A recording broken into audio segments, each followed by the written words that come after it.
പാലക്കാട് അട്ടപ്പാടിയിൽ ആദിവാസി യുവതി അരിവാൾ രോഗം മൂലം മരിച്ചു. 26 വയസ്സുള്ള വള്ളിയാണ് മരിച്ചത്. കൊല്ലങ്കടവ് ഊര് സ്വദേശിയാണ്. രാവിലെ 7:50 കോട്ടത്തറ ആശുപത്രിയിൽ ചികിത്സയിലിരിക്കെയാണ് മരണം. ലാബ് ടെക്നീഷ്യൻ ആയിരുന്നു. വിനേഷ് കുമാർ ആണ് പാലക്കാട് നിന്ന് ചേരുന്നത്. വിനേഷ്, എന്താണ് വിശദാംശങ്ങൾ? അഭിലാഷ്, കൊല്ലങ്കടവ് ഊരിലെ വള്ളി എന്ന 26-കാരിയാണ് സിക്കിൾ സെൽ അനീമിയ അഥവാ അരിവാൾ രോഗം ബാധിച്ച് മരിച്ചിട്ടുള്ളത്. നമുക്കറിയാം, ഇതൊരു പ്രധാനമായും ഒരു ജനിതക രോഗമാണെങ്കിൽ പോലും ഇത് ഉണ്ടാവുന്നതിൽ പ്രധാന പങ്ക് വഹിക്കുന്നത് പോഷകാഹാരമാണ്. പാലക്കാട് പോഷകാഹാരക്കുറവ് മൂലം നിരവധി നവജാത ശിശുക്കൾ ഉൾപ്പെടെ മരിക്കുന്ന ഒരു അവസ്ഥയിലേക്ക് കാര്യങ്ങൾ എത്തിയ ഒരു സ്ഥലം കൂടിയാണ്. അങ്ങനെയാണ് അട്ടപ്പാടി അറിയപ്പെട്ടതും. ഏറ്റവും പിന്നോക്ക ജനവിഭാഗങ്ങൾ തിങ്ങിപ്പാർക്കുന്ന ഒരു പ്രദേശം ആണ് ഇത്തരത്തിൽ ആദിവാസികൾക്കിടയിൽ ഈ രോഗമുള്ളത്. ഇത് ആദിവാസികൾക്കിടയിൽ മാത്രമല്ല, വയനാട്ടിലെയും അട്ടപ്പാടിയിലെയും ആദിവാസികൾക്കിടയിലും അതുപോലെ തന്നെ വയനാട്ടിലെ വയനാടൻ ചെട്ടി എന്ന് പറയുന്ന ഒരു വിഭാഗത്തിനിടയിലും ഈ അസുഖം സാധാരണയായി കണ്ടുവരാറുണ്ട്.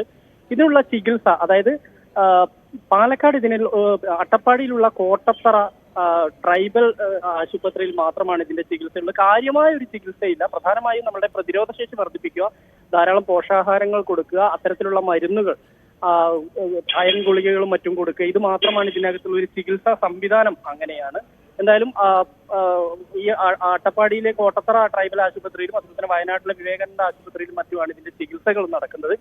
എന്തായാലും 26-കാരി, സാധാരണ നിലയിൽ പ്രായമായവരാണ് കൂടുതൽ ഈ അരിവാൾ രോഗം ബാധിച്ച് മരിക്കുന്നതെങ്കിൽ പോലും ഒരു 26-കാരി ഇങ്ങനെ പെട്ടെന്ന് ഈ അസുഖം ബാധിച്ച് ഇതിന്റെ കൃത്യമായ ഒരു ചികിത്സ കിട്ടാതെ മരിച്ചു എന്നത് വളരെ ദുഃഖകരമായ കാര്യമാണ്. വിനേഷ്, തീർച്ചയായും സൂചിപ്പിച്ചതുപോലെ 26 വയസ്സുള്ള യുവതിയാണ് മരിച്ചത്. അതുകൊണ്ട് തന്നെ അധികൃതർ ഇത് ശ്രദ്ധിക്കുന്നുണ്ടോ? സൂചിപ്പിച്ചതുപോലെ പോഷകാഹാരക്കുറവ്, പ്രതിരോധശേഷിയൊക്കെ ഇല്ലാതെയാകുന്നതാണല്ലോ സാഹചര്യം. അപ്പോൾ അത് ആ പ്രദേശത്തിന്റെ ഒരു പരിച്ഛേദമായി ഈ യുവതി മാറുന്നുണ്ടോ?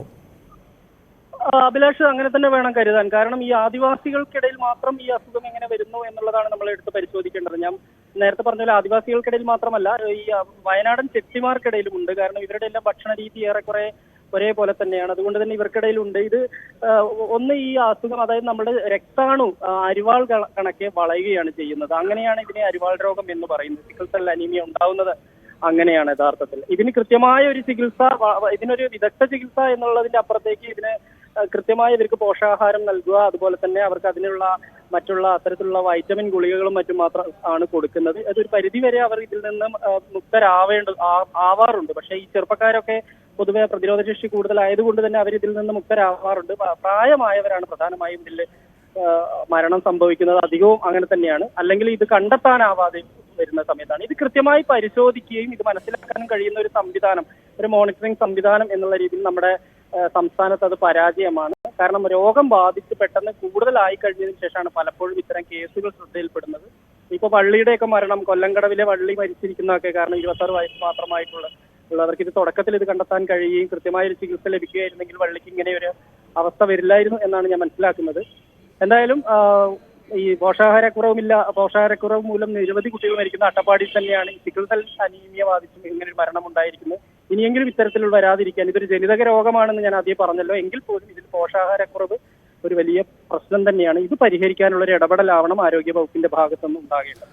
റൈറ്റ്, തീർച്ചയായും സൂചിപ്പിച്ചതുപോലെ 26 വയസ്സുള്ള ഒരു യുവതിയാണ് അരിവാൾ രോഗം പിടിപെട്ട് മരണപ്പെടുന്നത്. അധികൃതർ കൂടുതൽ ശ്രദ്ധ പുലർത്തേണ്ട ഒരു വിഷയം ആണ്.